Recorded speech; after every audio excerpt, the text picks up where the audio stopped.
নিজেকে হাইকোর্টের জজ পরিচয় দিয়ে চাকরি দেওয়ার প্রলোভন, এমনকি জর্জের পরিচয়পত্র জাল তৈরি করেন চাকরি দেওয়ার প্রলোভন দিয়ে টাকা প্রতারণার অভিযোগ গঙ্গারামপুর মহকুমা আদালতের এক আইনজীবীর বিরুদ্ধে।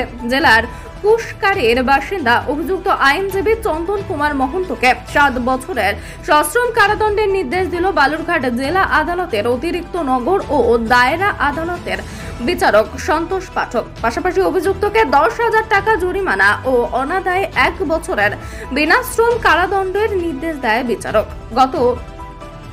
গতকাল অভিযুক্তকে দোষী সাব্যস্ত করে বিচারক। মঙ্গলবার রায় ঘোষণা করেন বিচারক।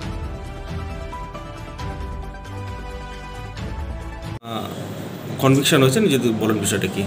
দেখুন, গত ইংরেজি 26/7/2020 তারিখে গঙ্গারামপুর সাব ডিভিশনের একজন WBCS অফিসার মনতোষ মণ্ডল, তিনি চন্দন মহন্ত, বাড়ি কুশকারী, পেশায় আইনজীবী, তার বিরুদ্ধে একটি অভিযোগ দায়ের করেন হরিরামপুর থানায়। এবং সেইখানে উনি এই অভিযোগের সঙ্গে চন্দন মহন্তর দ্বারা তৈরি করা একটি আই কার্ডও জমা দেন, যার থেকে দেখা যায় যে চন্দন মহন্ত হাইকোর্টের জাস্টিস হিসাবে নিজের একটা ফেক আই কার্ড তৈরি করে বিভিন্ন লোককে চাকরি দেওয়ার নাম করে টাকা পয়সা নিয়ে একটি র্যাকেট চালাচ্ছিলেন। এই অভিযোগের ভিত্তিতে হরিরামপুর থানায় এই মামলাটি রুজু হয় এবং এই মামলার বিচার চলছিল learned ADJ first court Santosh Pathak সাহেবের ঘরে।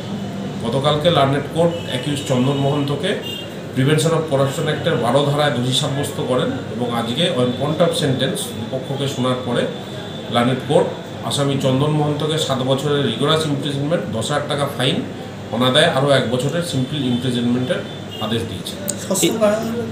সশ্রম কারাদণ্ড। এই ব্যক্তির বিরুদ্ধে তো এর আগেও অভিযোগ ছিল টাকা। এর আগেও অভিযোগ ছিল এবং এর আগে একটি মামলায় লার্নেড CGM কোর্টেও তার একটি এই ধরনেরই একটা অভিযোগে 7 বছরের সাজা হয়েছে।